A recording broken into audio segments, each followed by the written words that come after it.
sûr, Sophie, avec plaisir. Euh, Bonjour à toutes et à tous. Je suis ravie de vous retrouver aujourd'hui pour un nouvel opus de conversation digitale LHH.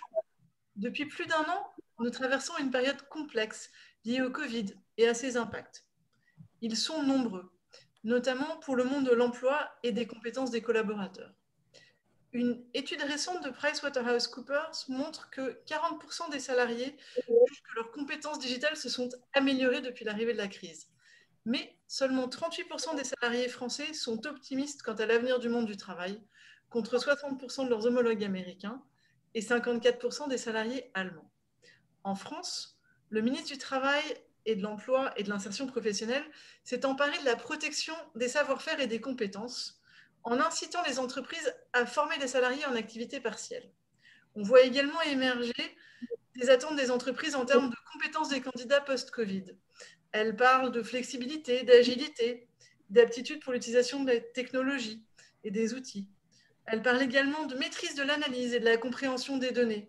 Et enfin, de résilience, de capacité à gérer le stress et à conserver encore et toujours un bon état d'esprit.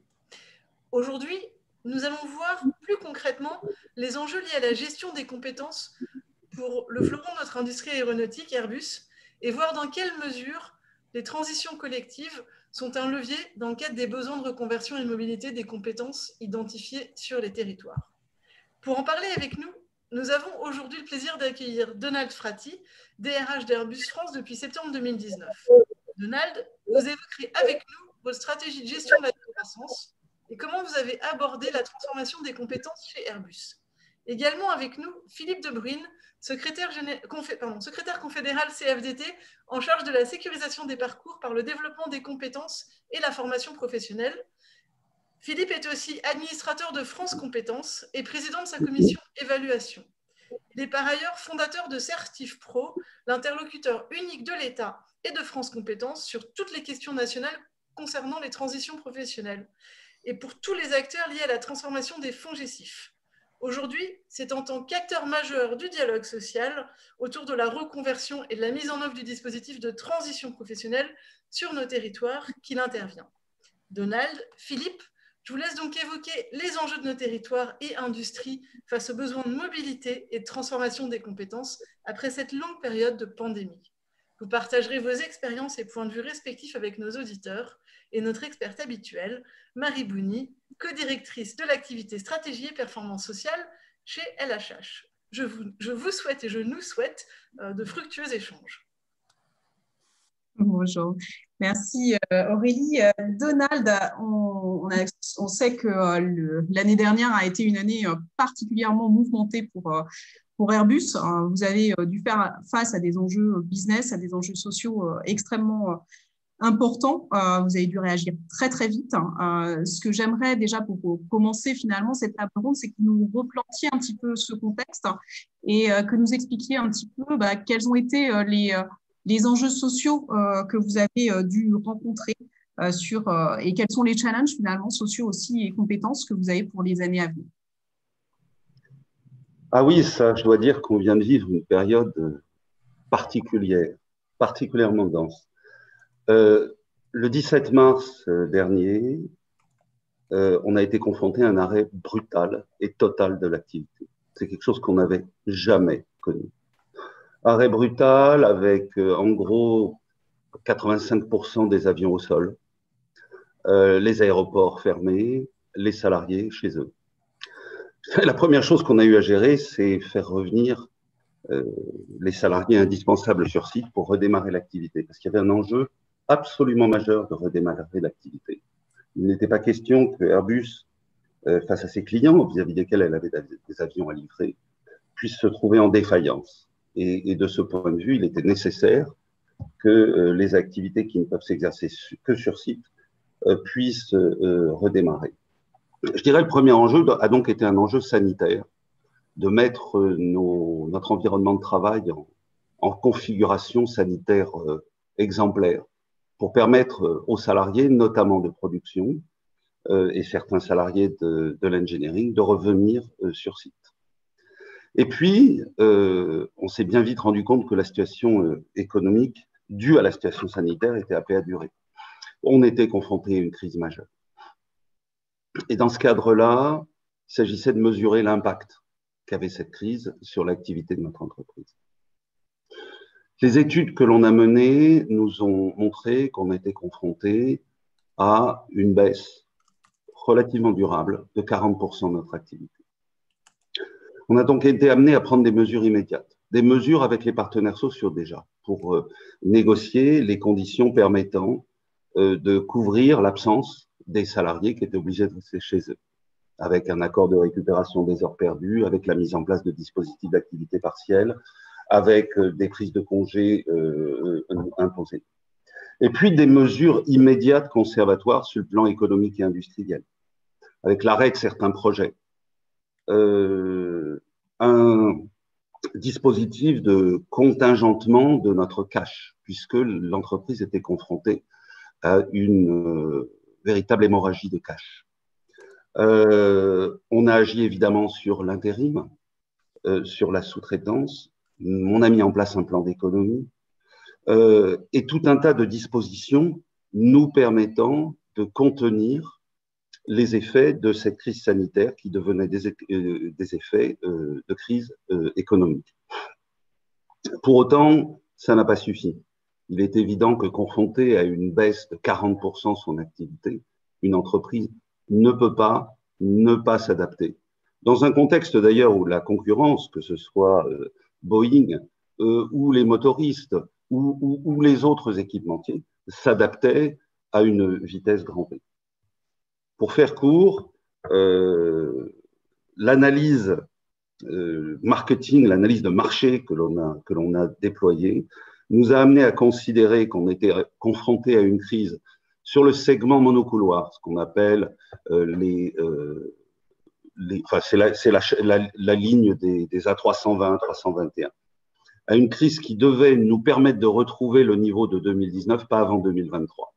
Et sur le segment wide body, c'est-à-dire les avions de type 350, 330, pas avant 2025. Donc à la fois un impact relativement conjoncturel sur 2 ans sur les monocouloirs et beaucoup plus structurel sur les avions de grande capacité. Donc on a été amené à réfléchir au dispositif d'adaptation qui nous a conduit à mettre en œuvre un PSE qui a porté sur Airbus même sur un peu plus de 4200 postes. Et puis, on a également déployé ce dispositif d'adaptation sur les entreprises, j'allais dire périphériques, qui tournent autour de l'activité avion de type Stelia Aerospace. ATR a été également impacté. Au global, on a été amené à déployer un plan d'adaptation portant sur de l'ordre de 5000 emplois. Et là, en mobilisant tous les outils que la réglementation, la législation ou l'administration met à notre disposition.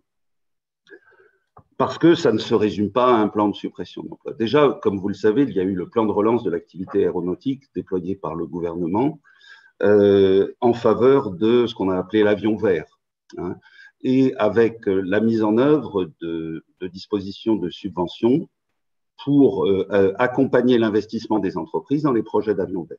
Une logique de co-investissement. C'est les subventions dites du CORAC qui ont permis de préserver un peu plus de 600 postes, 650. Et puis, le législateur a mis à notre disposition un outil qui a été, je dois l'admettre, assez précieux, qui est la PLD, l'activité partielle de longue durée. Alors, l'activité partielle de longue durée, c'est par nature un outil conjoncturel, puisque ce dispositif permet de prendre en compte un effondrement de l'activité sur une période maximale de 4 semestres, donc de 2 ans. Et là, il nous a semblé que le dispositif était adapté à notre problématique des monocouloirs, dont on voit le redémarrage d'activité pour 2023. Pour autant, dans une logique des compétences, et j'y reviendrai, nous avons souhaité déployer ce dispositif, pas seulement sur les personnels attachés à l'activité monocouloir, mais sur l'ensemble de nos ateliers, au travers d'une mutualisation d'un dispositif qui nous amène d'ailleurs à faire tourner les salariés entre les différents programmes. Ce dispositif d'APLD a donc été déployé sur de l'ordre de 10 000 personnes, un petit peu plus de 10 000 personnes, moyennant une réduction du temps de travail de 15%, ce qui nous a permis de préserver un petit peu plus de 1500 emplois.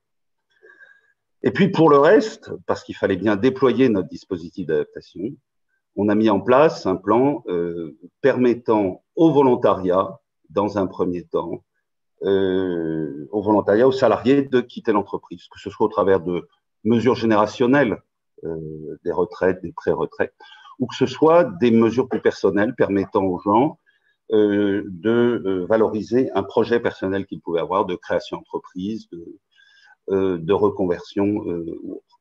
Je dois admettre que ça a été plutôt une bonne surprise de voir la quantité de projets qui ont émergé.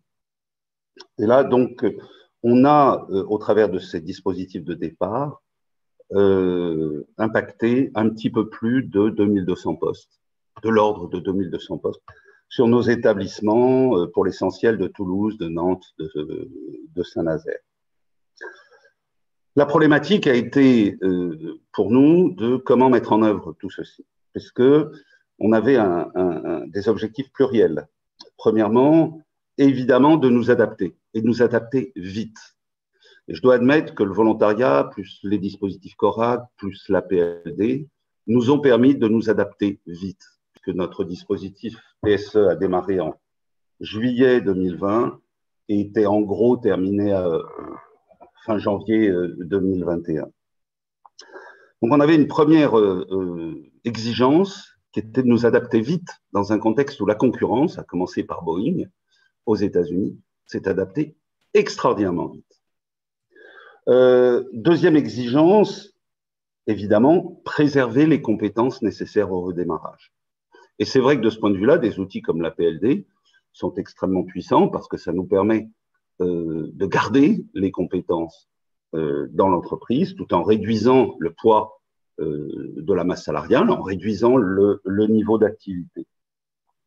On avait une troisième exigence qui était évidemment, toujours dans cette logique de redémarrage, qu'il soit en 2023 ou en 2025, de préserver la supply chain, parce qu'on fabrique des avions essentiellement en mobilisant évidemment nos ressources, mais également celles de toutes les entreprises de rang 1, de rang 2, de jusqu'à rang 5, qui contribuent à la réalisation de nos produits. Et là, il ne fallait pas qu'au travers de cette adaptation, puisque je vous ai dit qu'on a rapatrié une partie de notre sous-traitance, mais qu'on fasse n'importe quoi, en clair, que l'on mette en péril les capacités de redémarrage. Je vous rappelle que en termes de supply chain, pour un emploi Airbus, c'est 4 à 5 emplois dans la supply pour arriver à générer l'activité qui est la nôtre. Donc, on a mis en place un dispositif de surveillance, si je puis me permettre de m'exprimer ainsi, de notre supply chain pour nous assurer que ces capacités de redémarrage étaient préservées. Ce qui veut dire, par exemple, qu'on n'a pas tout rapatrié, ce qu'on aurait pu techniquement rapatrier. Il fallait faire preuve de dosage pour justement garantir que le moment venu, on n'aurait pas mis à genoux les sous-traitants susceptibles de contribuer à notre process. Et puis, troisième élément de mise en œuvre, ne pas se mettre en difficulté sur nos postes critiques. Et donc, il y a eu tout un diagnostic qui a été effectué pour identifier ce qu'on appelle les job catégories, évidemment, qui étaient susceptibles, qui avaient vocation à être impactées par le dispositif d'adaptation, et celles qui ne devaient surtout pas l'être. Et celles sur lesquelles, d'autant plus qu'on était dans un dispositif d'adaptation au volontariat. Donc, il ne s'agit pas de laisser partir tout le monde qui lève le doigt, même s'il a un projet, si l'on veut préserver les compétences de l'entreprise. Et là, il y a eu un travail extrêmement poussé qui a été fait pour dire, ben non, dans cette job catégorie, il n'y aura pas de départ. En tout cas, pas de départ accompagné par l'entreprise. Et puis, évidemment, tout ça au service des objectifs globaux de préparation de l'avenir. On savait que Boeing, qui était confronté à une crise majeure sur le 737 MAX, qui était cloué au sol depuis les accidents qu'il avait connus, On savait que Boeing allait revenir. Et Boeing est revenu, puisque le 737 MAX est de retour en vol. On sait également, et c'est un deuxième paramètre extrêmement important, qu'on est aujourd'hui dans un système duopolistique. Airbus, Boeing.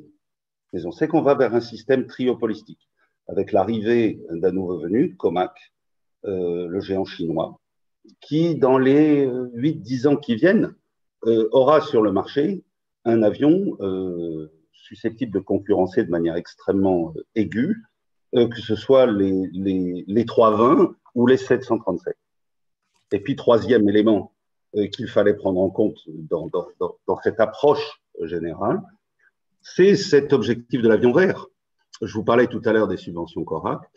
C'est clair qu'il s'agit de concevoir un nouvel avion. Alors, on a aujourd'hui une date cible qui nous amène entre 2030 et 2035. Mais pour sortir, pour commercialiser un avion en 2035, il faut s'y mettre dès 2025. Donc, ça suppose de commencer à anticiper sur les compétences dont on a besoin pour faire ce nouvel avion. Voilà en gros le paysage dans lequel nous avons navigué au cœur de cette crise, qui n'est pas terminée, cette crise. Même si l'abondance de population aux terrasses des cafés nous laisse à penser que c'est derrière nous. Non, elle n'est pas derrière nous. On est dans une reprise en pente douce de l'activité. Il y a lieu de surveiller, de monitorer avec un très fort niveau d'exigence les compétences de l'entreprise dans ce contexte, parce que la situation reste fragile. Merci, Donald. Je vois Marie qui hoche la tête et notamment sur l'ensemble des dispositifs que vous avez extrêmement bien maillés ensemble finalement. Et je pense que la valeur de votre partage, c'est vraiment ce parallélisme entre finalement réduire pour faire face à ces problèmes d'activité, mais également, je dirais, gérer et conserver les compétences clés de l'avenir, les vôtres et celles de vos sous-traitants, et puis également gérer la PLD, avec la PLD, gérer la réduction et l'acquisition de nouvelles compétences pour ces fameux avions plus verts. Marie, je suis sûre que tu as des questions à poser à Donald sur comment ils ont mis en place ces éléments. Ton micro, Marie. Pardon. Bonjour à tous. Oui, moi j'ai été particulièrement attentive, hein, bien évidemment, à ce que vous avez énoncé. Je pense que le contexte que vous avez dressé en introduction sur la crise de la Covid-19 qui a entraîné un coup d'arrêt brutal et durable dans le transport aérien avec ses conséquences directes sur l'industrie aéronautique est assez clair, avec les enjeux de pérennité pour certains acteurs du secteur, mais aussi un risque de perte de savoir-faire sur cette industrie d'excellence, hein, et un enjeu de ne pas obérer les capacités de rebond et d'innovation. À cet égard, vraiment, dans l'approche que vous avez eue, moi, il y a 3 points qui m'ont particulièrement intéressée. C'est votre approche en matière de responsabilité sociale, sociétale et environnementale. Donc, pour l'approche en matière de responsabilité sociale, vraiment, et là, c'est un point qu'on partage complètement hein, dans notre vision de la stratégie et de la performance sociale, c'est la nécessité d'articuler les dispositifs. La nécessité d'articuler les dispositifs et les leviers face à une crise de cette ampleur, il est nécessaire de ne pas tomber dans une approche un peu monolithique autour des restructurations, qui est généralement insuffisante et qui ne permet pas de préserver ses compétences.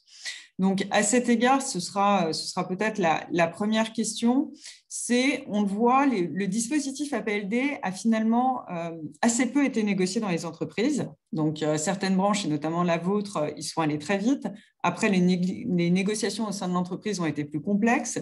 Vous avez mis en place un système d'APLD qui est extrêmement ambitieux, donc avec notamment une volonté de faire tourner certaines populations qui est intéressant en termes de mobilité, mais également de polyvalence de vos collaborateurs.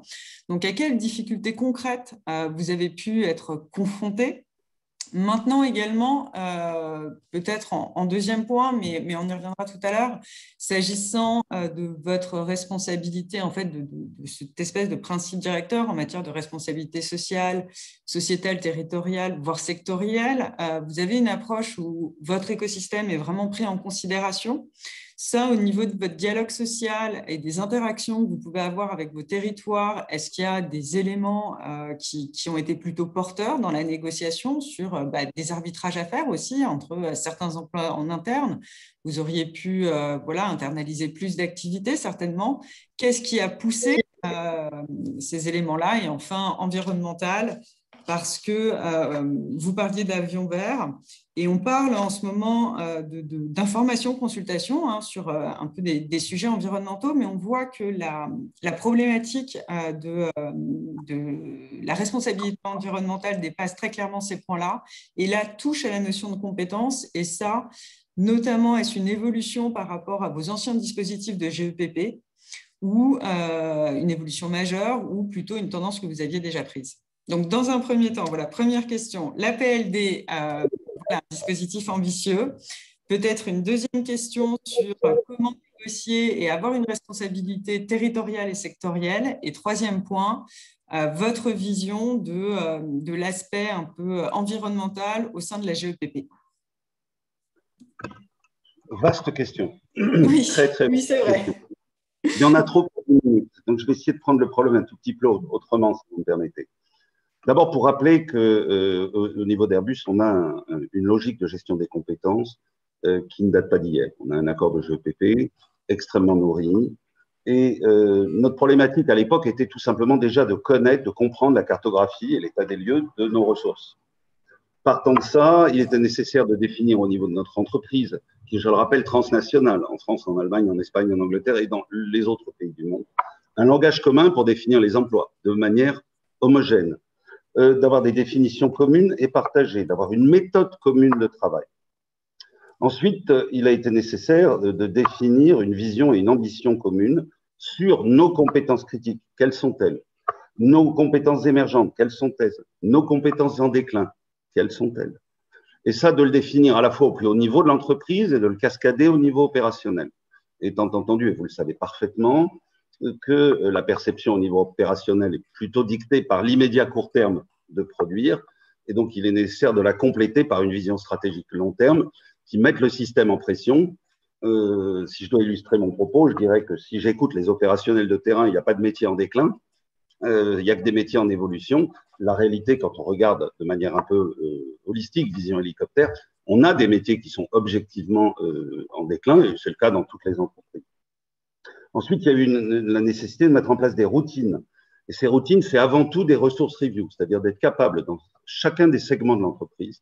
Et quand je dis segment, je peux dire direction ou service, de mettre en place des revues annuelles ou 2 fois par an, qu'on appelle donc ressources review, où on balaye à la fois les différentes ressources dont on dispose, les plans de staffing, les plans de formation, la stratégie d'acquisition de ces compétences que l'on veut avoir, que ce soit du recrutement, du pré-recrutement, de la sous-traitance, de la formation. Oui, je disais de la sous-traitance parce que on peut, sur certaines compétences, choisir de les acheter, en clair, de les sous-traiter, alors qu'il y a d'autres compétences plus stratégiques que l'on souhaite conserver en interne. Et puis, mettre en place une stratégie de sanctuarisation de certaines compétences. C'est ce que j'évoquais tout à l'heure quand j'ai parlé du PSE. Il y avait des compétences sur lesquelles il n'était pas question d'avoir des départs au volontariat, parce que notre volonté était absolument de les préserver. Et puis, pour faire bon poids, bonne mesure, je vous mentionnerai également ce qu'on appelle le knowledge transfer, c'est-à-dire la nécessité, puisqu'on avait des partants, d'être capable sur les compétences critiques de garantir le transfert du savoir à ceux qui restaient, en définissant d'ailleurs des dates de départ qui n'étaient pas forcément exactement celles que voulaient les gens. Si les exigences du knowledge transfer nécessitaient une enveloppe de temps un petit peu plus étendue. J'en aurais terminé en vous parlant également de ce qu'on appelle les single point failure, c'est-à-dire les points de fragilité uniques, où on a des compétences critiques, mais qui sont quantitativement à un niveau tel que ça constitue un point de fragilité. Ça aussi, c'est nécessaire de le connaître. Et nous avons donc chez Airbus tout un tas de routines systématiques dans tous les services qui nous permettent d'avoir ces revues de compétences tous les ans. Alors, sur la PLD, je vous ai dit, la PLD, outil extrêmement précieux parce que finalement, on garde les compétences en interne. On a choisi de négocier cette PLD avec les partenaires sociaux. On est arrivé à un accord. Le point de départ, d'ailleurs, c'était vraiment de dire outil adapté à la problématique du 3-20. Parce que cycle court 2 ans, alors que le 3-30, 3-50, on voit leur démarrage au niveau 2019 qu'en 2025. Mais au travers de la négociation, on est arrivé à une logique de mutualisation pour étendre cette APLD sur l'ensemble des ateliers et fonctions périphériques. Hein, quand je dis l'ensemble des ateliers, c'est pas que l'école bleue, c'est tout ce qui tourne autour de la logique des ateliers. Mettre en place un accord d'indemnisation particulier complémentaire de la PLD, mettre en place une variabilité des niveaux d'APLD par service ou par département ou même par site, pouvant nous permettre un mois ou un semestre donné d'avoir une APLD à 30% de l'activité et puis un autre semestre ou un autre mois de l'avoir à 5% parce que le caractère cyclique de l'activité fait qu'il est nécessaire d'adapter l'utilisation de cet outil. Et je dois admettre qu'au travers du dialogue social, on a réussi à construire quelque chose qui nous offre la flexibilité, la souplesse dont on a besoin. Si je devais envoyer un satisfecit, enfin je ne suis pas payé pour ça, mais je dois vraiment admettre que cet outil est vraiment un outil extrêmement précieux quand une entreprise a besoin de s'adapter, précieux pour justement préserver les compétences. Parce que il nous garantit des possibilités de redémarrage.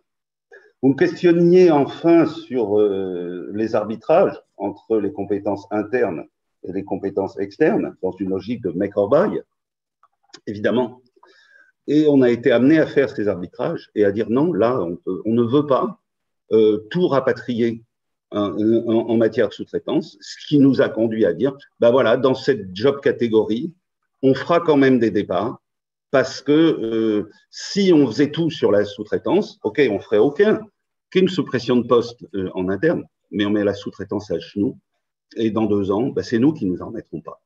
Donc il y a nécessité d'avoir cette vision holistique du sujet, de ce que j'appellerais l'entreprise étendue, qui concourt à la réalisation de nos produits. Et c'est comme ça que nous avons procédé avec les arbitrages que vous évoquez. Je ne dis pas qu'il ne nous est pas arrivé de nous tromper. On n'est pas dans un monde parfait. Mais globalement, c'est dans cet esprit qu'on a construit notre dispositif d'adaptation.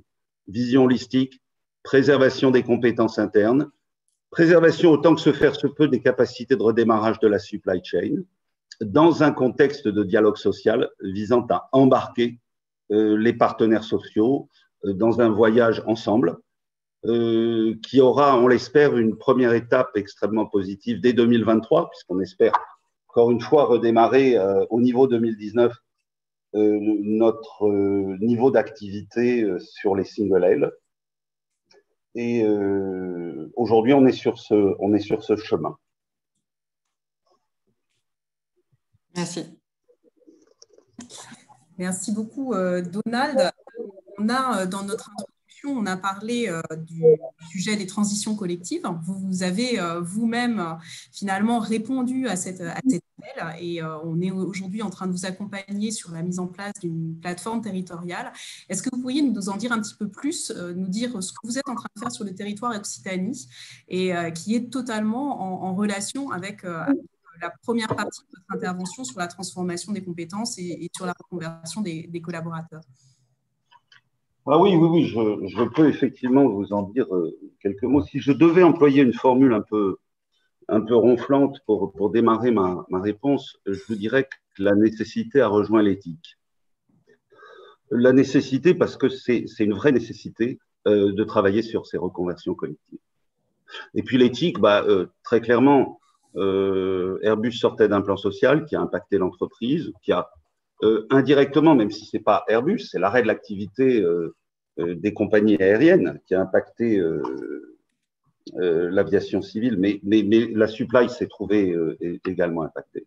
il nous semblait éthique et nécessaire de répondre à l'appel à manifestation d'intérêt qu'avait lancé le ministère du Travail. Et là, on a considéré qu'on avait, nous, Airbus, un certain savoir-faire en matière de conduite de projets complexes, en matière de reconversion et de redéploiement, parce que c'est notre quotidien. Si je peux ouvrir une parenthèse, je vous dirais que dans le cadre de notre plan social, on a notamment sur nos établissements de Nantes et Saint-Nazaire été amené à pratiquer des prêts de main-d'œuvre auprès d'autres grosses entreprises qui, elles, recherchaient de la main-d'œuvre pour une certaine durée. Et c'est de la reconversion d'une certaine manière, je veux dire, d'envoyer des opérateurs sur avion travailler chez Naval Group, où on fait plutôt des bateaux, même si c'est pour un temps donné, c'est quelque chose qu'on a l'habitude de faire.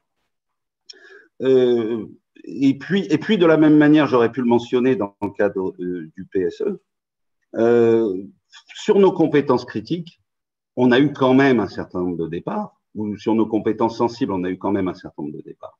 Ben, on a été amené, dans ce cadre-là, à mettre en place ce qu'on a appelé de la mobilité guidée, c'est-à-dire faire en sorte que certains salariés qui occupaient des postes dans des secteurs impactés par le PSE et donc avec vocation à faire diminuer plutôt le niveau quantitatif des compétences dans ces secteurs, les guider vers ces secteurs qui, eux, recrutaient dans l'entreprise.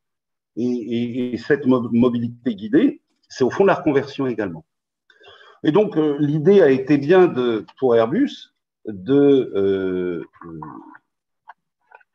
d'accompagner ce mouvement qui était lancé dans le cadre de cet appel à manifestation d'intérêt par l'État, en disant on va piloter un projet de transition collective sur la région Occitanie et plus spécifiquement sur la région toulousaine que notre activité impacte considérablement.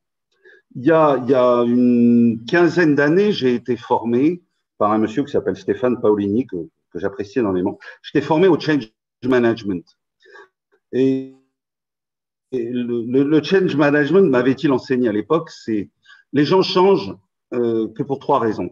Ils changent parce qu'ils savent où on doit aller. Ils changent parce qu'ils veulent. Et ils changent parce qu'ils peuvent. Eh bien, le projet que nous portons est bien retenu et j'espère bien assimilé.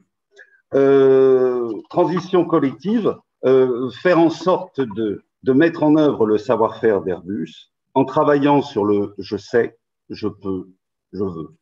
Je sais, c'est-à-dire de faire en sorte que toutes les initiatives qui existent soient portées à la connaissance des gens, que les filières émergentes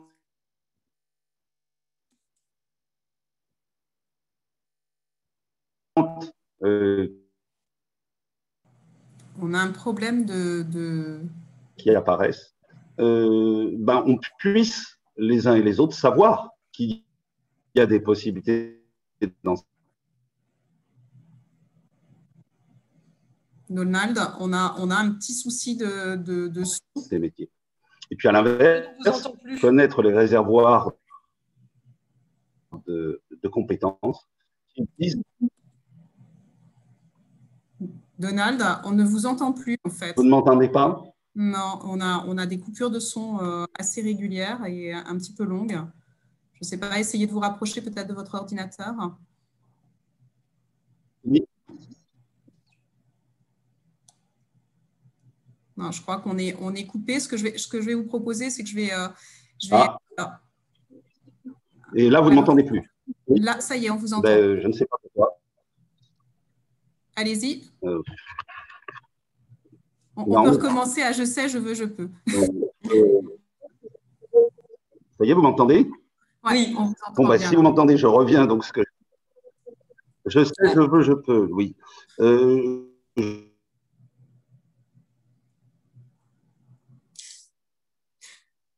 Ah non, malheureusement… Je crois que c'est un problème de réseau, là. Je pense que c'est un problème de réseau. On va peut-être… on avait quelques petites questions pour vous, mais ce que je vais faire… On va redonner la parole à Philippe De Bruyne et puis on reviendra vers vous, Donald, un petit peu après, si le son revient de votre côté, si le réseau est meilleur de votre côté. Philippe, vous êtes secrétaire confédéral CFDT, vous êtes un acteur majeur aujourd'hui du déploiement des transitions professionnelles. Quelles sont vos impressions peut-être et votre retour sur l'action qui est menée par Airbus en Occitanie? Bonjour à toutes et tous. D'abord, Donald Frati l'a indiqué, hein, l'approche d'Airbus en Occitanie ou à Nantes-Saint-Nazaire n'est pas du tout la même. Pourtant, c'est une grande entreprise européenne, mondiale, et on pourrait se dire que la question du territoire est quand même loin de sa réalité stratégique. Et en fait, on le voit bien, et Donald Frati a exposé la problématique à Nantes et Saint-Nazaire qui est d'une toute autre nature. Et donc, on ne peut pas aborder pour une entreprise qui a la même difficulté stratégique ou la même vision stratégique, le même repositionnement stratégique, pour tout un tas de raisons qui ont été exposées, je n'y reviens pas, des stratégies d'accompagnement du changement qui vont être différentes d'un territoire. Donc ça, c'est quelque chose d'important que nous, à la CFDT, on a beaucoup porté. Il ne nous a pas échappé que dans une période un peu plus ancienne, juste avant la crise, cette dimension territoriale avait peu d'écho dans le débat public. La crise l'a remis en avant. Et je pense que c'est des éléments extrêmement importants. Je crois que chacun s'est dit, même avec une puissance d'action, comme une entreprise comme Airbus, mais comme d'autres acteurs, que face à la crise, personne n'avait à lui seul la solution. Et en même temps, et Donald Frati l'a indiqué clairement, c'est que finalement, les solutions qu'on pourrait faire émerger soi, elles auront des impacts sur l'autre qui peut avoir dans l'écosystème des répercussions sur soi-même. Et que finalement, il y a une interdépendance qui n'est pas un obstacle pour agir, mais qui est une autre façon de poser la problématique de l'action sur le moyen et le long terme face à une situation de crise. On est tous pareils, très orgueilleux, et on pense souvent qu'on peut se débrouiller soi-même, les uns comme les autres. Et face à la crise, on se rend compte que la question de l'interdépendance, ce n'est pas un frein, c'est au contraire un levier.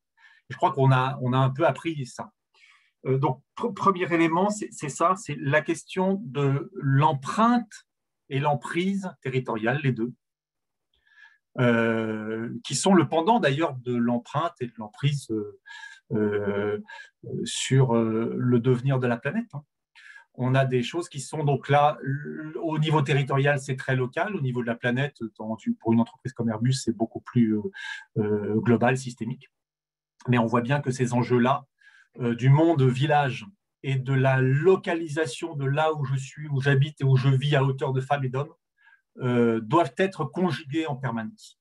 Je pense que voilà, ça a été bien expliqué et j'ai bien aimé le terme de nécessité éthique. Et effectivement, je sais parce que il y a un certain nombre de filières émergentes et ces filières émergentes, il faut les porter à la connaissance de ceux qui peuvent souhaiter évoluer vers ces nouveaux métiers. De même que... Donald, on ne vous entend pas du tout. En fait, c'est Philippe qui est en train de parler et on ne vous entend pas du tout. Peut-être que vous pourriez essayer de vous déconnecter et de vous reconnecter.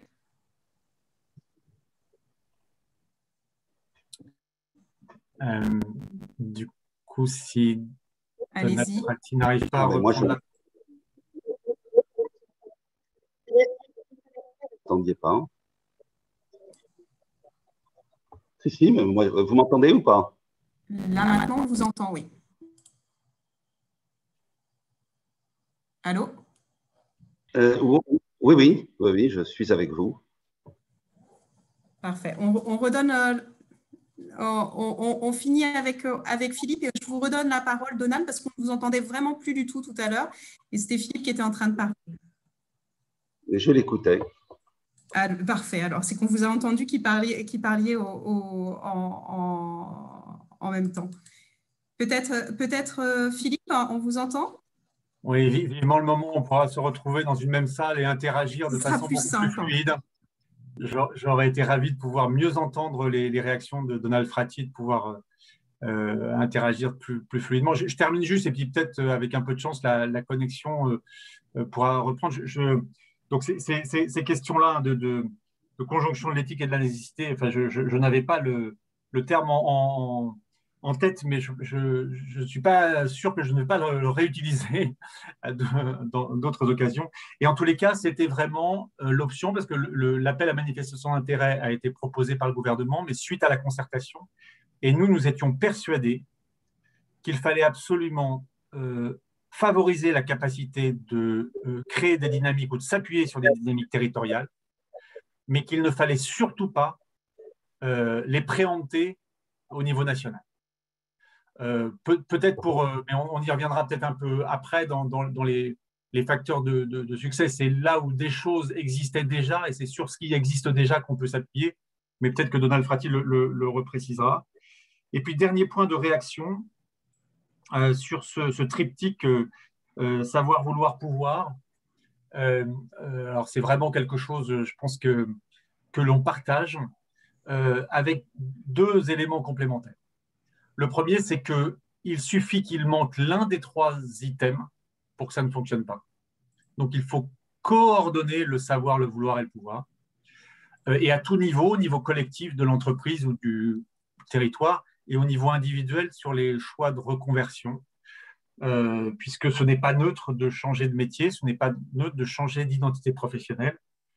Certains, comme Olivier Mazad, sociologue du travail, ne parlent pas de reconversion, mais de conversion. Donc, c'est un élément fort. Et deuxième éclairage complémentaire à cette parole de Donald Frati, c'est qu'il me semble qu'il faut considérer que sur ces trois items, il y a en fait deux dimensions à chaque fois. Il y a, pour parler vulgairement, le stock, c'est-à-dire le patrimoine de savoir, le patrimoine de pouvoir d'agir et le patrimoine d'aspiration. Et puis, il y a ce qu'on peut favoriser. Ce qu'on peut favoriser par des environnements porteurs, alors qui prennent des formes différentes, de l'accompagnement, des mises en situation, que sais-je, et comment on peut, au-delà de ce patrimoine, favoriser le développement des savoirs. Ça, on sait bien, c'est la question de la formation, mais la capacité de développer le pouvoir d'agir. Et ça, il y a aussi un certain nombre de leviers. On l'a vu, par exemple, sur des enjeux pour des salariés à temps partiel, par exemple, ou des problématiques de nature différente qu'a assez bien éclairé Philippe Doll dans son rapport sur les reconversions suite au groupe, enfin, du groupe Maury. Et puis le vouloir, c'est-à-dire comment on peut rendre le devenir désirable, même s'il n'est pas un premier choix. C'est toute la stratégie des plans B. Et on sait bien qu'il y a de très belles réussites qui, à l'origine, sont des plans B. Mais là aussi, ça s'accompagne et ça ne se décrète pas. Et dans le vouloir, il y a deux aspects. Hein. Il y a ce que je veux ou ce que je voudrais. Et puis, il y a aussi parfois, et c'est des ressources, enfin, c'est des leviers souvent aussi sur les reconversions, il y a ce que je ne veux plus. Ce que je ne veux pas ou ce que je ne veux plus. Et voilà, il y a tous ces éléments-là à prendre en considération. Et puis, dernier point, parce que Donald Frati indiquait qu'il y avait un savoir-faire à Airbus dans la conduite de projets complexes. On a beaucoup parlé de complexité sur transition collective. Je pense que c'est la problématique qui est complexe. Et qu'effectivement, il ne faut pas avoir peur d'embarquer la complexité dans une conduite de projet, à condition, effectivement, que la complexité soit ceux qui portent le projet qui se la travaillent, et d'essayer de faire des choses qui soient accessibles, abordables, que les gens ou les entreprises et les salariés puissent appréhender eux-mêmes. Donc voilà, c'est quelques éléments, je pense qu'on peut partager suite au témoignage concret de Donald Frati sur le territoire Occitanie pour la plateforme, mais aussi ce qu'il a indiqué sur les pratiques d'Airbus à Nantes et Saint-Nazaire. Merci beaucoup, Philippe. Je vais peut-être essayer de redonner la parole à Donald pour qu'il finisse. On va essayer de voir si vous m'entendez maintenant. Ça marche bien, a priori. Et on espère bien de se retrouver en présentiel bien vite. Exactement. Ça fluidifiera les relations. Donc, je vais essayer de revenir sur ce que je vous disais. Oui, oui, oui. L'idée d'Airbus était vraiment de limiter cette contribution à l'Occitanie. Et quand je dis Occitanie, je pourrais même dire au grand bassin toulousain, parce que les problématiques ne sont pas les mêmes d'une région à une autre. Donc très clairement, plutôt un tropisme de Haute-Garonne sur ce projet. Je sais, je veux, je peux. Je sais parce que il est nécessaire de savoir quels sont les métiers porteurs de demain, quelles sont les nouvelles filières vers lesquelles il faut aller, filière hydrogène, filière vélo, filière pharmaceutique.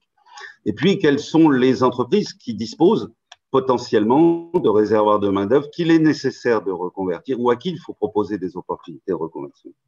Donc, une cartographie un petit peu des compétences d'aujourd'hui et de demain. Je veux parce que, comme disait Philippe, ça ne marche pas s'il n'y a pas l'envie. Et s'il en manque un des trois, ça ne marche pas.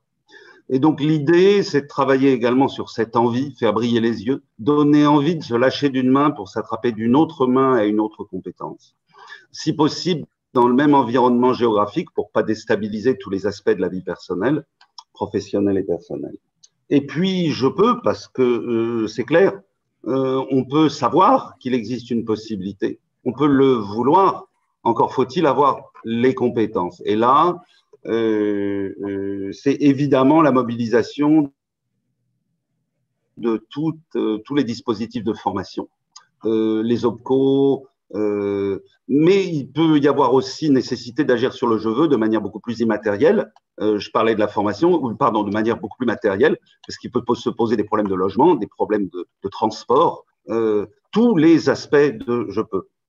Quand Airbus a choisi de répondre à cet appel à manifestation d'intérêt, j'ai tout de suite sollicité l'UIMM et le GIFAS, qui est le groupement des industries du spatial et de l'aéronautique, pour voir si certains collègues d'autres grosses entreprises voulaient partir avec nous pour mettre en place ce démonstrateur. Et j'insiste sur le mot démonstrateur, puisqu'on n'a pas vocation à garder le lead de cette plateforme ad vitam aeternam.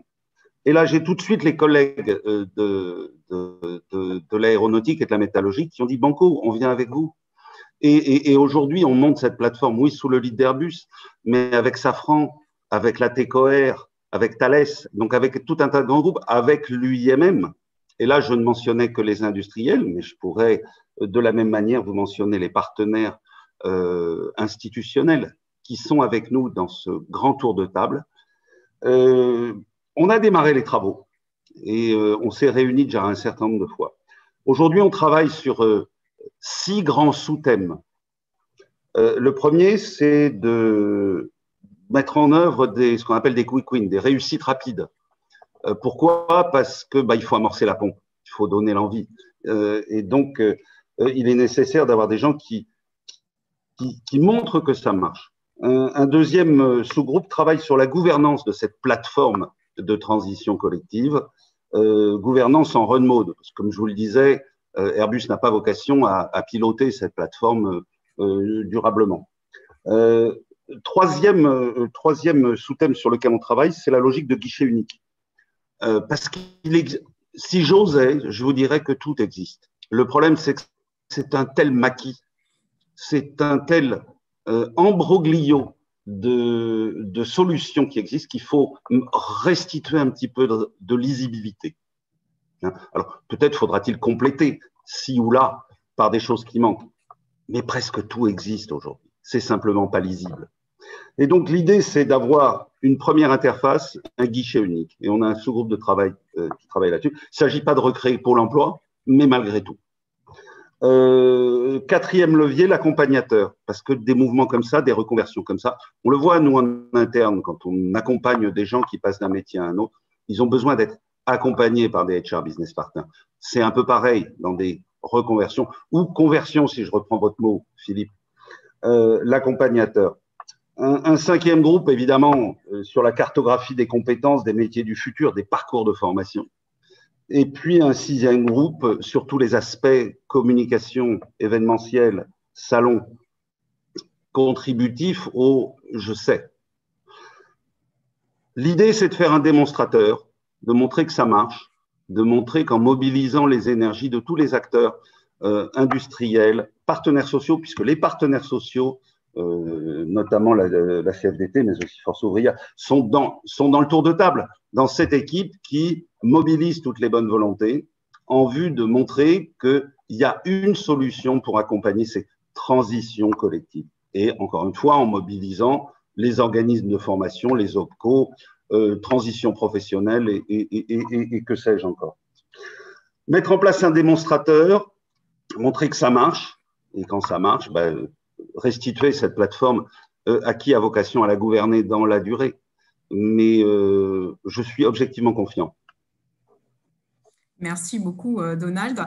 On a deux questions dans le chat. Une question sur la première partie de votre intervention où les personnes nous demandent finalement, Soraya donc, nous demande, y a-t-il eu des actions spécifiques pour les collaborateurs et les postes critiques afin de les accompagner via de la formation ou des actions de fidélisation pour les conserver? Est-ce que vous avez finalement fait des choses aussi pour conserver les personnes avec des dispositifs particuliers mis en œuvre? Non, spécifiquement fidélisation, on n'a pas mis en place de dispositif particulier. On a très clairement identifié nos postes critiques. On a très clairement identifié les postes dans lesquels on ne voulait pas accompagner de départ. Alors, je peux vous citer des emplois tarte à la crème, entre guillemets tarte à la crème, comme les postes de cybersécurité.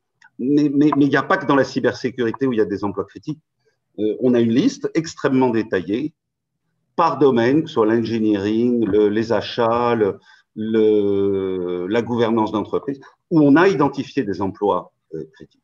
Et là-dedans, on savait qu'il n'était pas question qu'il y ait des départs. Et s'il y avait des départs, puisqu'on avait 2 niveaux de granularité sur les emplois critiques, alors mise en place systématique d'un programme de knowledge transfer pour faire en sorte que le partant cède ce qui est cédable de son savoir-faire, de son savoir-être dans son poste pour garantir la continuité. Donc, pas de programme de fidélisation à proprement parler. Non, non. En revanche, une surveillance extrêmement aiguë des sorties possibles dans ces emplois et mise en place d'un programme d'accompagnement pour garantir qu'on perd rien en passage. On perd toujours un peu, évidemment, hein, mais le sujet a été surveillé et ça a été décidé et organisé lors de l'ingénierie du plan social, d'entrée, et non pas en curatif. Alors justement, on a une question, beaucoup de volontaires pour un départ. Est-ce que c'est une surprise? Oui, oui, je ne pensais pas qu'il y aurait… je vous disais, on a dans notre plan d'adaptation, au global sur Toulouse, Nantes et Saint-Nazaire, on a fait de l'ordre de 2200 départs. Alors, c'est vrai, une grosse partie en mesure générationnelle, hein, des retraites aidées, des pré-retraites d'entreprise. Mais on a eu aussi énormément de départs, de souhaits de départ création d'entreprise, avec beaucoup de projets d'ailleurs teintés sur le bien-être, sur la qualité de la vie, le zen.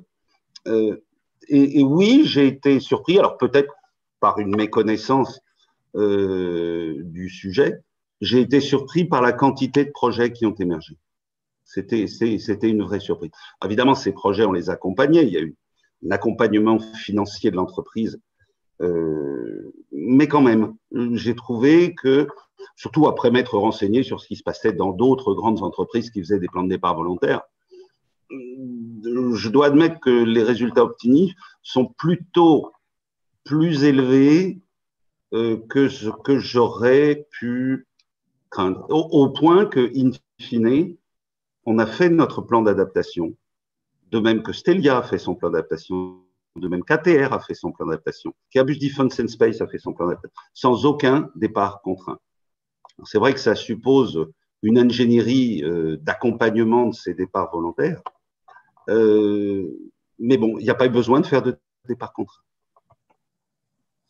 Et une dernière question, on nous demande, Grégoire Hast nous demande quelles étaient les organisations syndicales qui avaient signé vos accords, notamment la PLD, je pense. Alors, on a signé énormément d'accords. On ne l'a pas souligné dans ce… On l'a peu souligné dans cette discussion. ça a été un élément extrêmement important. Le faire dans un climat et dialogue social à la fois apaisé et transparent. On a dans le groupe Airbus 4 organisations syndicales représentatives et nos accords ont en général été signés par FO, CFE-CGC et CFTC. Très bien. Merci beaucoup. Est-ce que Philippe, si on reprend avec vous maintenant, j'aurais aimé savoir, aujourd'hui vous êtes un observateur finalement du dispositif de transition collective. Je pense que Donald a parlé de l'initiative qu'il y avait sur l'Occitanie, mais il y en a beaucoup d'autres aujourd'hui et toutes multiformes. Ce qu'on aimerait savoir finalement, c'est comment aujourd'hui vous regardez ces dispositifs-là et quels sont finalement les facteurs de succès que vous avez pu identifier sur les différents territoires, sur les différentes initiatives menées par différentes entreprises tout au long, partout en France. Oui, alors on n'est pas seulement tout à fait des observateurs, on essaie d'être un peu des acteurs quand même. Mais là où vous avez parfaitement raison, c'est que on est persuadé d'une chose, c'est que c'est dans les territoires que ça se passe. C'est-à-dire que nous, notre rôle au niveau national, c'est de rendre possible l'action territoriale. C'est certainement pas de faire à la place, et c'est en ce sens où on observe beaucoup et on essaie d'accompagner et de faciliter le fait qu'il se passe des choses dans les territoires. Le premier, ça relève un peu de l'évidence, mais c'est bien de le dire quand même. Il n'y a pas de génération spontanée, c'est-à-dire que il se passe d'autant plus des choses dans les territoires que des relations existaient préalablement à la crise. C'est parce qu'on a des habitudes de travail. Donald le disait, dans l'entreprise, créer de la routine RH, ça favorise la capacité à gérer la crise. Eh bien, c'est vrai dans les territoires, quand il y a de la relation en routine entre certains acteurs, eh bien, ces relations-là se construisent très facilement.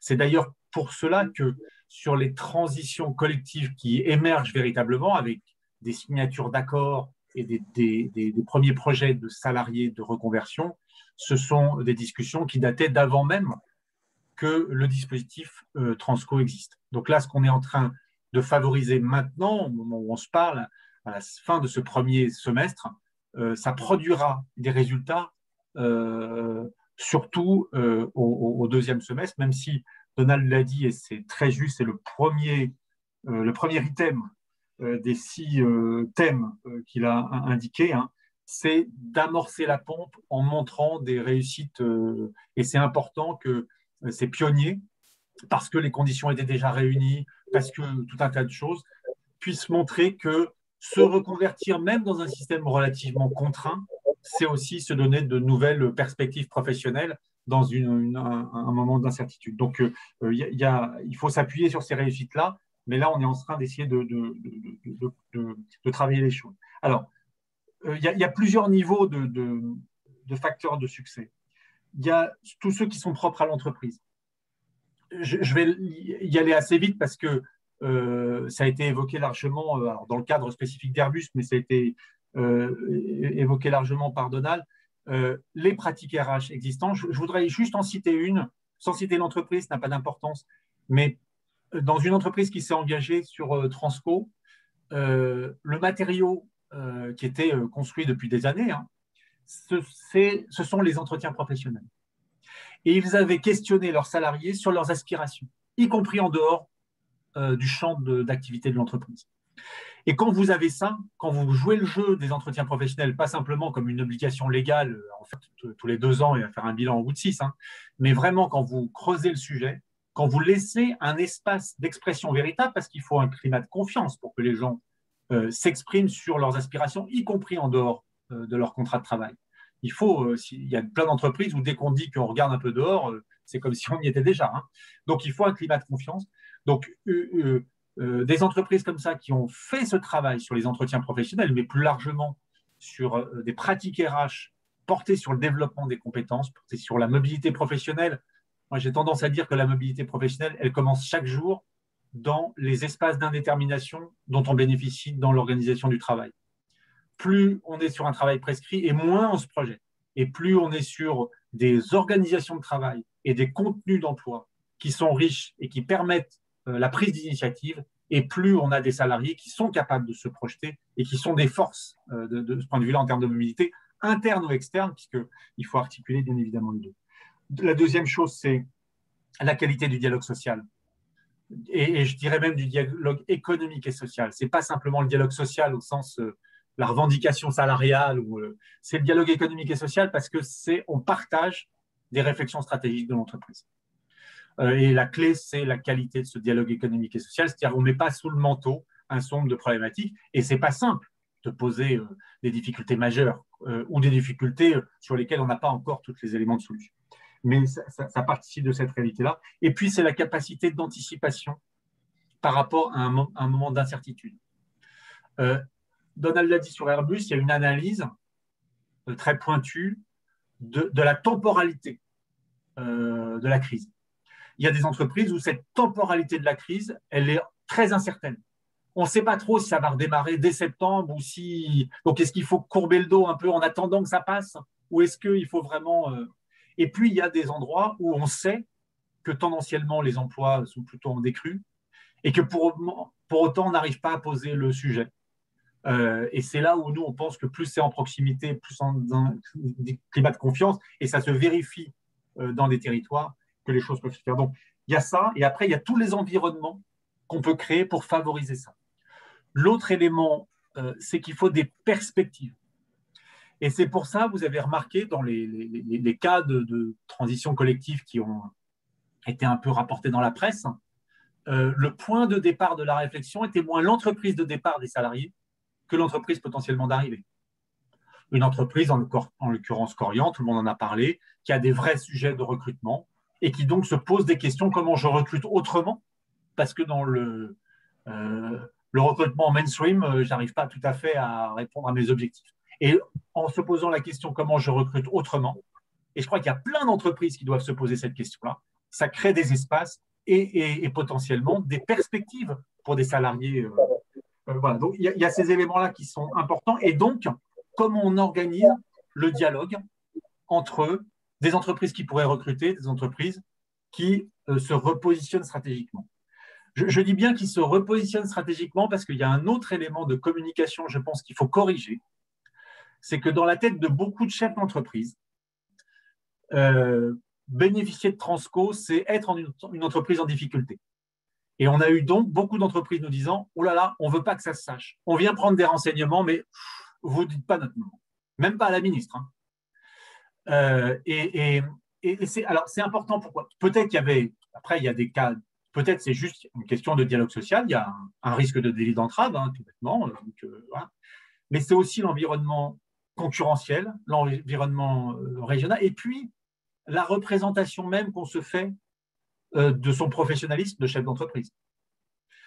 Et il faut redire pleinement, et dans la palette de solutions que Donald Frati a indiqué tout à l'heure pour sortir de la crise, il faut bien différencier les différents outils. Et transition collective n'est pas un outil de sortie de crise immédiat. Donald l'a indiqué. C'est un outil qui permet de se redonner des perspectives dans un climat social favorable. La première question qu'on se pose d'abord, c'est comment on garde les salariés en interne. Donc, transition collective c'est pas la clé d'entrée. Ça peut être une clé de solution, mais ce n'est pas la clé d'entrée de la problématique. La clé d'entrée de la problématique, c'est quel est mon modèle économique demain. C'est ça. Il faut d'abord parler business. Et puis ensuite, la question, c'est comment on essaye d'embarquer le maximum des salariés de l'entreprise. Et ça, je suis persuadé que dans la plupart des cas, c'est le souci partagé par la direction de l'entreprise et les organisations syndicales. D'abord, on essaye la mobilité interne. Et puis, quand tout ça ne permet pas de résoudre l'équation, alors il y a la question de la mobilité externe et comment on l'accompagne le mieux possible pour que ce ne soit pas des drames humains. Et le nombre de candidats au départ volontaire chez Airbus montre que les salariés sont assez stratèges, à condition d'être accompagnés, à condition d'être éclairés dans leur choix, à condition d'avoir une lisibilité de l'avenir.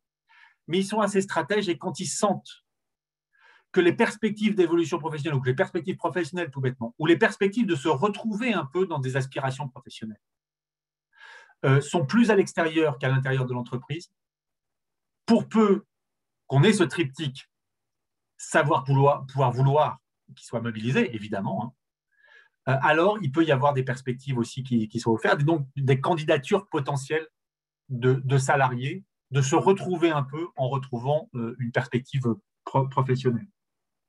Donc, on a sur Transco une petite difficulté, c'est-à-dire qu'il faut communiquer pour accroître sa notoriété, parce que ce n'est pas assez connu.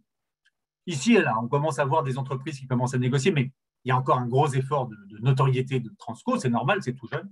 Et en même temps, on ne peut pas faire du marketing Transco comme si on vendait un produit. Parce qu'on ne vend pas un produit, on élargit la gamme des solutions. Et effectivement, les solutions sont nombreuses, il faut qu'on les organise. C'est un des points qu'a développé Donald pour la présentation des enjeux de la plateforme autour de Toulouse. Il s'agit bien de cela. Donc, voilà, comment on arrive à nouer tout ça? Et effectivement, comment on arrive, dans un premier temps, à discuter business avec les chefs d'entreprise. Vous savez, mais on est tous pareils, hein. C'est pas si simple que ça d'accepter de se faire aider. Parce qu'on a d'abord chacun un ego, hein. Et puis quand on est chef d'entreprise, on a quand même le modèle de réussite du chef d'entreprise, c'est on s'est fait tout seul. Alors ça dépend aussi des parcours, hein, qui amènent à diriger une entreprise. Il y a des parcours divers. Mais quand même, c'est pas si simple d'accepter. Alors, c'est l'ampleur de la crise qui doit permettre de le faire, en disant, face à une telle crise, il n'est pas indigne de se faire accompagner, ni pour les chefs d'entreprise, ni pour les salariés. Je pense que c'est un message que je crois qu'on essaye de passer collectivement, y compris LHH dans ses missions.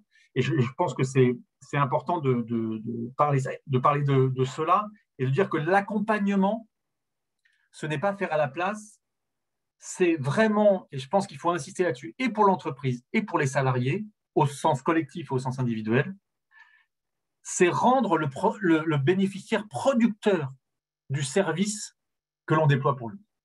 Ça, c'est une clé, parce que dans une crise comme ça, ce qu'on recherche quand même, c'est des facteurs de capacité d'émancipation aussi, et de capacité à choisir son destin. Mais de le choisir dans un système d'interdépendance et dans un ancrage dans le territoire. Donc, c'est ça qu'on essaye de rendre possible. Et pour le rendre possible, on a des équations qui sont de nature très différente d'un territoire à l'autre. Très, très différentes. Et c'est là la complexité du système et en même temps l'humanité, je dirais, de ce qu'on a à faire. C'est qu'il y a du métabolisme humain dans tout ça. Et c'est de la complexité, certes, le métabolisme humain, mais c'est quand même plutôt une bonne nouvelle.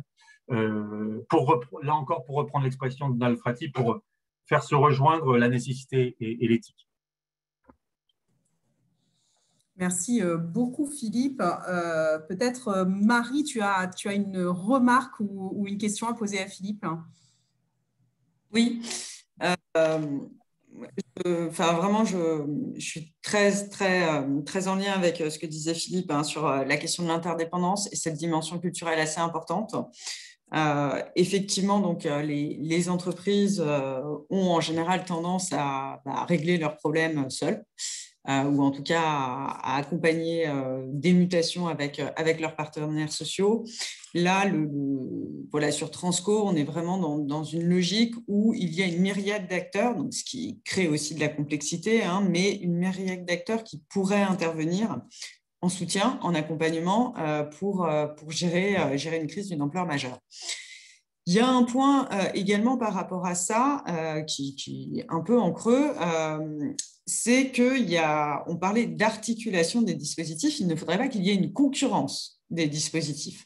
C'est-à-dire entre, par exemple, un PSE et Transco, on peut avoir des risques quand même, puisque dans cette logique un peu où on se débrouille seul, le PSE, ça reste quand même l'outil qui permet de gérer ces problèmes en interne avec ces organisations syndicales. Parfois, c'est jamais un plaisir, mais quand même de commun accord, puisqu'il peut y avoir un certain nombre de dispositifs d'accompagnement qui peuvent inciter à la signature de ce dispositif. Et pour autant, l'innovation, donc d'aller chercher d'autres dispositifs qui permettent d'éviter de passer par la case chômage, ça semble quand même fondamental. Donc, est-ce que ça, c'est un point qui, à date, ressort déjà, qui est anticipé sur non pas l'articulation, mais la concurrence d'un dispositif type PSE et de Transco? C'est une question toujours complexe et puis honnêtement, on n'a pas beaucoup de recul, donc on va apprendre de ce qu'on va vivre ensemble. L'intuition que nous avons, elle est de deux ordres. L'une, c'est qu'il y a quand même une vraie complémentarité, ne serait-ce que sur la temporalité. Je crois que ça a été très bien illustré par l'exemple d'Airbus. Il y avait un besoin d'adaptation extrêmement rapide qui s'est fait dans le cadre d'un PSE, et puis une réflexion plus de long terme qui se fait avec d'autres leviers. Et il n'y a pas seulement le PSE et Transco, il y a d'autres choses. Il y a la question du prêt de main-d'œuvre, il y a des logiques de job rotation, il y a un certain nombre de logiques qu'il faut articuler. Mais on a quand même un enjeu de temporalité qui est différent, c'est-à-dire que Transco ne se déploie pas dans l'urgence face à une situation critique aujourd'hui même. Transco, c'est le fruit d'une réflexion stratégique avec un peu d'anticipation, plus ou moins d'anticipation. Après, ça dépend aussi de la taille de l'entreprise, ça dépend aussi de la durée des reconversions visées. Mais quand on a des reconversions importantes de l'ordre de 18 mois ou 2 ans, vous voyez bien que ces éléments-là sont à prendre en compte. Donc, on a cette question de temporalité. Mais là où il est très juste qu'il y a aussi des visions du monde qui sont différentes, c'est que, comme syndicaliste, vous savez, on en a vécu des PSE, effectivement, avec une certaine… c'est pas un plaisir, mais parfois c'est un soulagement. C'est un soulagement parce qu'on n'en peut plus d'une situation difficile à vivre. C'est un soulagement parfois quand c'est le deuxième ou le troisième, et que finalement, vous avez des réactions où… alors que les 2 premiers PSE, vous étiez content de ne pas en être, le troisième, c'est enfin que ça se termine. Donc, il y a ça. Transco, c'est aussi la tentation, la tentative, l'expérimentation de voir comment on peut gérer différemment dès lors qu'on a une capacité d'anticipation, dès lors que c'est des transformations un peu plus au long cours, comment on peut penser autrement les choses. Parce que, soyons un peu trivial, moi, on en connaît tous, hein, des salariés qui sont trouvés dans un PSE, qui ont eu le soulagement de sortir avec quand même un peu de moyens, et puis qui, malheureusement, parce que la situation économique dans leur environnement n'était pas aussi porteuse qu'ils l'auraient imaginé, 2 ans après, ils n'ont pas retrouvé du boulot. Et ça, ce sont des drames humains qu'on essaye de prévenir. C'est notre job de syndicaliste.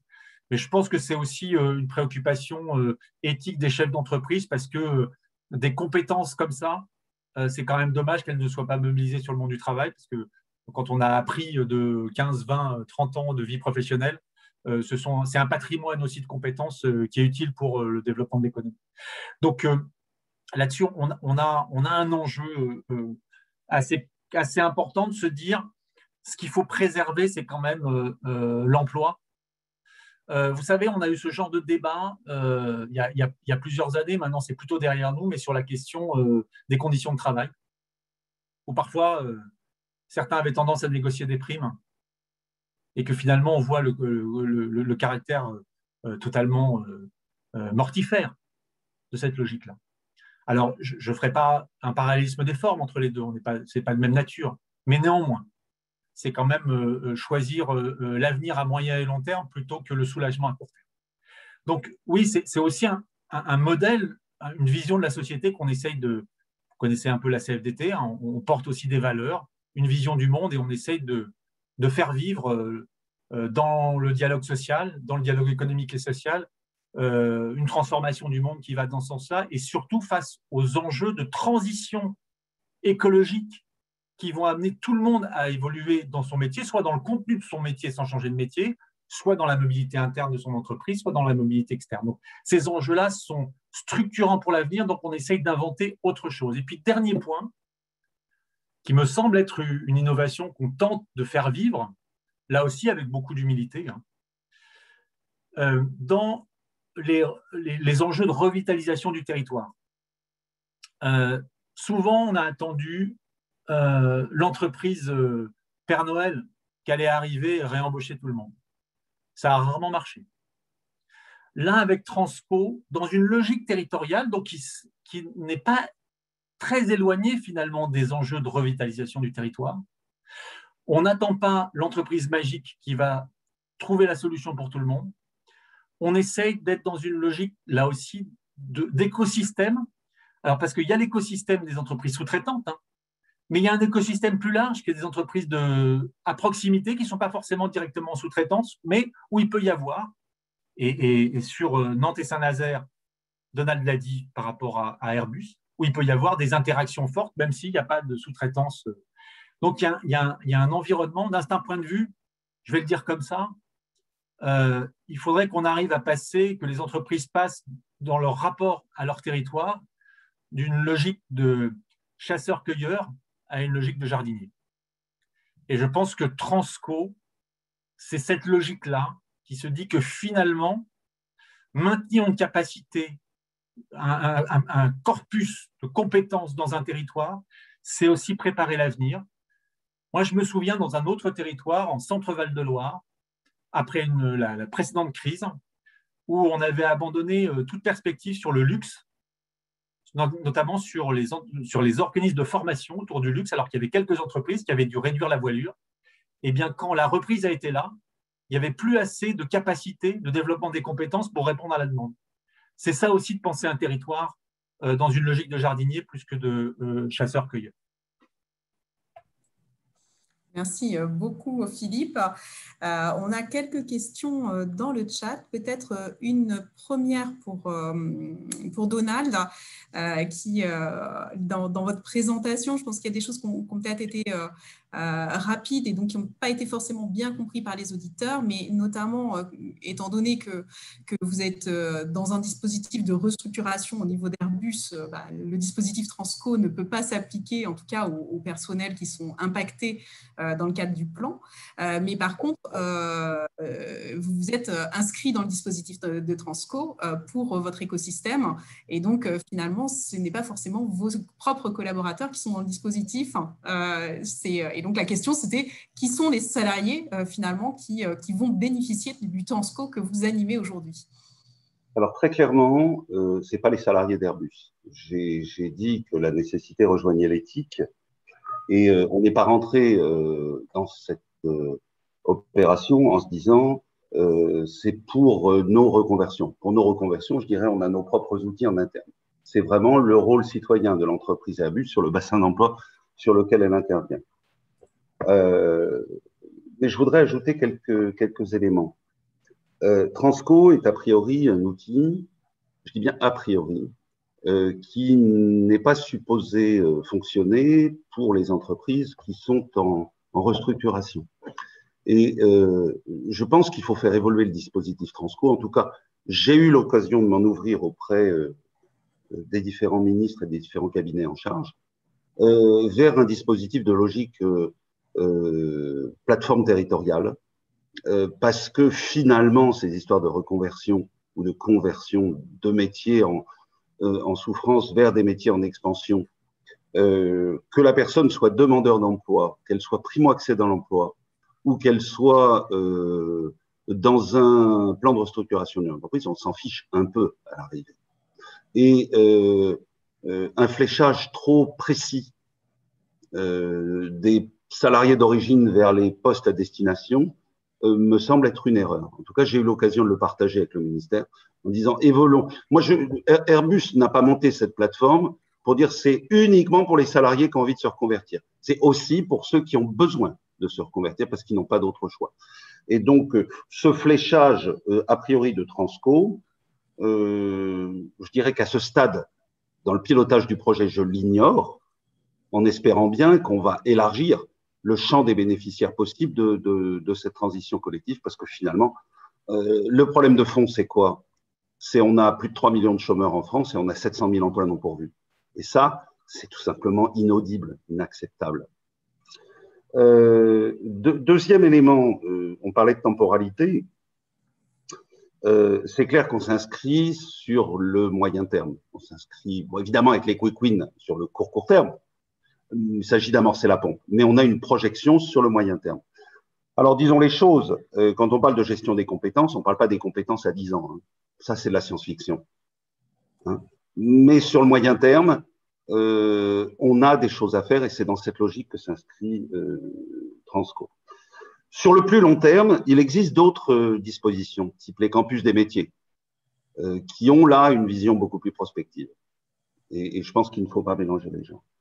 L'autre, peut-être dernier point sur lequel je souhaitais intervenir, parce que c'est une observation également à l'occasion de cette crise que nous avons, que nous traversons, c'est l'évolution de l'enseignement. Oui, on observe une montée en puissance de l'enseignement à distance, de l'e-learning, l'augmentation de l'enseignement digital. Et donc, partant de la baisse de l'enseignement en présentiel. Et ça a marché. Ça règle pas tous les sujets. C'est pas adaptable partout. Mais moi, ce que j'ai observé en interne, Airbus, c'est que le mode MOOC, avec des pit stops, avec des bootcamps, comme on dit, pour faire le point sur les connaissances acquises, puis à nouveau un MOOC, puis après un examen, remplace les sessions de formation qui s'étalaient sur 10 jours d'affilée. On est sur un mode d'enseignement qui évolue. De même que je vois émerger ce qu'on appelle dans notre jargon les micro-learning, c'est-à-dire des enseignements extrêmement courts, extrêmement flash, ciblés sur l'acquisition d'une compétence et entretenus avec des plateformes de co-développement où les bénéficiaires de la formation s'enrichissent mutuellement. Donc ça aussi, il faut en accuser réception. C'est un des enseignements de cette crise que nous traversons. C'est une évolution des modes d'enseignement. Dernier point, et je ne sais pas si on sera d'accord avec Philippe, je pense qu'il y a un sujet qu'est le CPF. Si une entreprise, et évidemment je vais raisonner Airbus en tant que directeur des ressources humaines d'une boîte de 50 000 personnes, on a aujourd'hui un outil qui s'appelle le CPF. Et c'est clair que dans un contexte où on doit préparer nos compétences de demain, l'entreprise a un intérêt à ce que les salariés activent leur CPF sur les compétences dont l'entreprise a besoin demain. Pour dire les choses autrement, je n'ai pas d'intérêt en tant qu'entreprise Airbus à former les gens à passer un permis poids lourd, parce que ce n'est pas mon champ de compétences. En revanche, si j'ai des métiers d'architecte système, de cybersécurité ou de polycompétences à l'atelier, polyvalence, polycompétences, j'ai intérêt à faire flécher la consommation du CPF vers mes métiers de demain. Et pour ça, on a un outil qu'on a négocié également avec les partenaires sociaux. J'avais la question tout à l'heure de savoir pourquoi la CFDT n'a pas signé, parce qu'elle n'est pas représentative chez Airbus. Donc, c'est tout. Il n'y a pas d'autre raison. Et j'ai signé avec les partenaires sociaux un accord de co-investissement qui dope, qui complète, qui abonde le CPF chaque fois que le salarié utilise ce CPF pour aller se former vers nos compétences de demain. Et je pense qu'il faut avoir aucune fausse pudeur de ça. L'enjeu, c'est l'emploi. C'est l'emploi dans l'entreprise. C'est les métiers de demain. Et de dire à un collègue, à un collaborateur, moi, j'ai intérêt à ce que tu utilises ton CPF pour ça. D'ailleurs, entreprise, on va cotiser et abonder. Chaque fois que tu dépenseras un, on va dépenser un avec toi. En plus, je pense que c'est un champ extraordinairement puissant qu'il faut activer. Donc, je ne peux qu'insister sur l'utilité d'une utilisation bien comprise de ce CPF. Ça ne s'oppose pas, évidemment, à ce qu'un salarié dise « bah non, moi j'ai envie de passer mon permis poids lourd ou j'ai envie de me former à un métier agricole ». Ça veut dire qu'il a envie de changer de vie, de changer d'entreprise. Mais moi, en tant qu'entreprise, j'ai un intérêt, à garder les salariés que j'ai, les compétences que j'ai en interne, et à les développer pour les faire évoluer vers les compétences de demain. Merci beaucoup, Donald. J'aimerais redonner la parole à Philippe, savoir d'abord s'il est d'accord avec ça. Et puis, il y avait une dernière question dans le chat sur quelles étaient les autres initiatives sur les territoires. Nous, on accompagne effectivement Airbus, on accompagne également Stellantis, mais j'imagine que vous avez d'autres entreprises qui sont mobilisées et que vous connaissez, Philippe. Oui, alors d'autres entreprises, oui, il y a quelques accords qui se signent. Honnêtement, c'est ce que je disais tout à l'heure, beaucoup d'entreprises demandent à ce que les choses ne se sachent pas tant que le processus n'est pas vraiment engagé.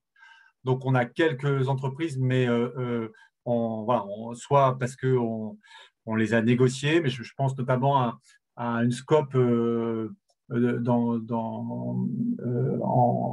scope agricole, ou un groupe Scope Agricole, où ils viennent de négocier un accord, où ils ont intégré Transco dans l'accord cadre, et avec une déclinaison possible par les différentes entreprises du groupe. Bon, ouais, il se passe des choses. Il se passe des choses, y compris dans les petites entreprises. Et c'est un prisme qui est très différent quand même de celui des grandes, mais notamment en Occitanie, en Nouvelle-Aquitaine, on a voilà, quelques entreprises de moins de 300, voire de moins de 50 qui s'impliquent dedans. Donc, il va falloir continuer à apprendre de tout ça. Ce n'est pas forcément aussi intuitif qu'on pouvait l'imaginer. Il peut y avoir des petites entreprises, et ce qui prouve que le dialogue social dans les petites entreprises, c'est parfois moins formalisé, mais ça n'en est pas moins une réalité, là où c'est possible. Alors, deux, trois éléments de réaction par rapport à ce que vient de dire Donald. Effectivement, alors sur la question du CPF, je me permettrai de ne rien dire parce qu'on est en train de discuter au niveau paritaire, nationalement, comment on réinvestit cette question du co-investissement à travers le compte personnel de formation, avec des équilibres à trouver entre le pouvoir d'agir du salarié et les stratégies de l'entreprise. Voilà, c'est des équilibres qu'on est en train de construire paritairement. Donc, je ne vais pas faire de délit d'entrave, je vais laisser le dialogue, mais voilà, la problématique est posée. Après, il faut trouver les bonnes solutions, on est en train d'y travailler. Sur l'articulation pour reprendre le point de départ entre les transitions collectives et les restructurations, là, une chose quand même, c'est que rien n'interdit à une entreprise qui a un accord de PSE de mobiliser de transition collective pour des salariés qui ne sont pas concernés par le PSE. Donc, d'ores et déjà, aujourd'hui, il y a possibilité d'articulation dans une même entreprise, à condition évidemment que ce ne soit pas les deux à la fois. Mais cette possibilité existe. Mais je distinguerai la question du dispositif de transition collective. On l'a construit à droit constant, d'où les éléments aussi, la myriade d'acteurs dont parlait Marie. Pourquoi on a fait ça? On a dit on va mobiliser les acteurs dans ce qu'ils savent faire. Parce jusqu'à présent, Transco va se déployer jusqu'au printemps 2022. Après, le débat est ouvert, donc on n'allait pas inventer tout un mécano nouveau pour quelque chose qui était potentiellement one-shot. Donc, pourquoi myriade d'acteurs? Parce qu'on a essayé de faire à chacun ce qu'il savait bien faire. Les OPCO de leur côté, les transitions pro de l'autre, le conseil en évolution professionnelle et d'autres acteurs, Pôle emploi également. Donc ça c'est. Mais forcément, il va falloir qu'on réinterroge, s'il devait se pérenniser, ce dispositif avec plein d'éléments qu'on va apprendre de ce débat. En revanche, je fais vraiment la différence avec la question des plateformes qui, elle, doit s'inscrire dans la durée pour toutes les raisons qu'a partagé Donald, et je pense avoir aussi donné quelques éléments en ce sens. De ce point de vue-là, parce que j'avais hésité à réagir sur le fait que la CFDT n'était pas majoritaire, n'était pas signataire, parce qu'effectivement, elle n'est pas représentative. On ne peut pas être majoritaire partout. Voilà. Donc on laisse aussi des espaces. Mais en revanche, nous sommes partie prenante de la plateforme. Ce qui prouve bien qu'il y a deux choses qui sont tout à fait différentes, et on est largement partie prenante de la plateforme. Parce que pour nous, cette plateforme, effectivement, elle dépasse la question du dispositif Transco. Pour toutes les raisons que Donald a indiquées sur le fait que nous, on avait un des éléments de critique de la réforme de 2018, c'est qu'on considérait qu'on saucissonnait trop les publics. les jeunes, les demandeurs d'emploi, les salariés, sachant qu'il y a beaucoup, et Airbus, vous le savez très bien, entre des gens qui sont demandeurs d'emploi, salariés, parfois ils sont les deux à la fois. Parce que il y a des interactions entre. Donc voilà, saucissonner les publics, c'est aussi s'interdire d'avoir des stratégies concertées. Or, quand on recrute, offrir plusieurs possibilités via la POE, via les transitions collectives, via l'apprentissage. Enfin, on voit bien qu'il faut là aussi articuler les choses et les parcours, parce qu'on n'offre pas les mêmes solutions à l'entreprise selon les différents parcours. Donc, ces enjeux de plateforme, effectivement, il faut essayer de les inscrire dans la durée. Alors, c'est une des limites de l'appel à manifestation d'intérêt tel qu'il existe aujourd'hui. Il a été conçu comme une plateforme d'acteurs. Je pense, et d'ailleurs c'est ce à quoi travaille Airbus en Occitanie et d'autres, je pense notamment au Auvergne-Rhône-Alpes avec l'appui de l'ARACT, Centre Val de Loire, etc. Il y a plein d'initiatives comme ça où on se dit comment on passe d'une plateforme d'acteurs à une plateforme de services. C'est-à-dire comment on pérennise une capacité à rendre des services sur le territoire. Donc ça, c'est un enjeu effectivement à moyen et long terme.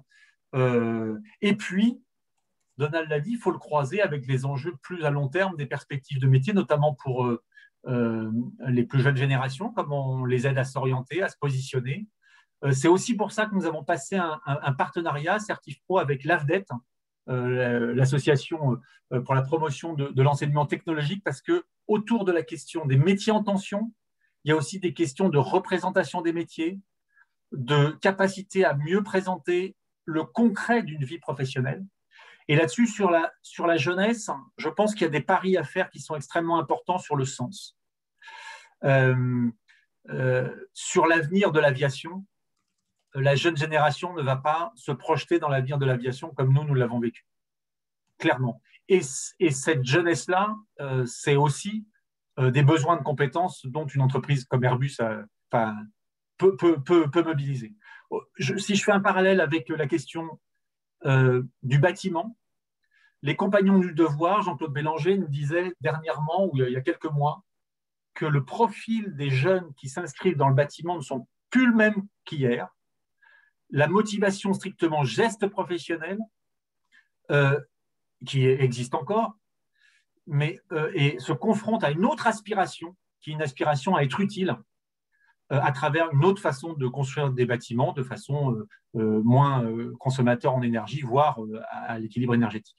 Donc, on voit bien que les aspirations professionnelles vont changer et il faut être capable de les capter. Donc, là-dessus, faire le pont avec la jeunesse, donc avec une nouvelle énergie, une nouvelle vision du monde, et celle du XXIe siècle, elle est indispensable. Donc, on a ces enjeux-là à partager. Donc, les plateformes, notre problématique, c'est comment on les fait durer. Et puis, je ne reviens pas, mais ça a été très juste sur les évolutions de l'enseignement. Je ne reviens pas sur ce qu'a dit Donald sur tout ce qui est numérique. J'ajouterai juste la question de la VAE, qui nous paraît être d'ailleurs assez connexe avec la question de la formation en situation de travail. C'est-à-dire que, y compris dans des enjeux de reconversion, moi, je pense pour faire rejoindre la nécessité et l'éthique, je ne pense qu'on n'a pas le droit de dire à quelqu'un qui a 20 ans d'expérience qu'il faut qu'il reparte à zéro pour acquérir une certification, un diplôme. Je pense il est normal, il est légitime qu'on valorise ses compétences acquises et qu'on considère que quand on passe un diplôme à 45, 40 ans, une certification professionnelle, eh bien, il y a toute une partie qu'on peut valider par son expérience et pas simplement repasser l'ensemble du parcours. Et en plus, non seulement c'est, je pense, d'un point de vue éthique normal qu'on renvoie ça comme image à des personnes qui se reconvertissent, mais en plus, en termes d'efficience de politique publique, ça permet aussi de réduire les parcours, donc c'est gagnant. Voilà, dernier point de complément, mais je pense qu'on a effectivement des enjeux très forts à poursuivre la réflexion, au-delà de la crise, bien évidemment, au-delà du dispositif tel qu'il est aujourd'hui, transition collective, sur une autre vision des parcours professionnels, de l'insertion professionnelle avec l'apprentissage, mais y compris le développement de l'apprentissage, le développement de la voie professionnelle dans tous ses aspects. Elle ne peut exister par rapport à la jeunesse que si on a une promesse vis-à-vis de la jeunesse que la formation qu'ils vont avoir au début de leur vie professionnelle, ils auront un vrai droit à la reconversion derrière. Sinon, on risque d'avoir un cumul de diplômes pour essayer de se protéger contre les risques de la vie professionnelle. Et si on veut développer la voie professionnelle, il faut vraiment aussi travailler sur ces questions de reconversion. Et j'en arrête là, pardon. Merci beaucoup, Philippe. On a fortement dépassé, mais en tout cas, c'était passionnant et ça montre que le sujet est passionnant. Philippe, Donald, je voulais vraiment vous remercier pour ces témoignages, pour également votre force de conviction. J'espère qu'on aura l'occasion de rééchanger une fois que ces dispositifs auront aussi pris plus de forme, auront développé des résultats. Et en tout cas, je vous incite à nous tenir au courant de l'ensemble de ces évolutions-là. Pour nos auditeurs que je remercie, nous avons un club dirigeant qui se tient le 15 juin. Donc, pour ceux qui ont envie d'y participer, vous n'hésitez pas à vous inscrire et à nous solliciter. Nous vous enverrons les invitations. Très bonne journée à tous et un très grand merci.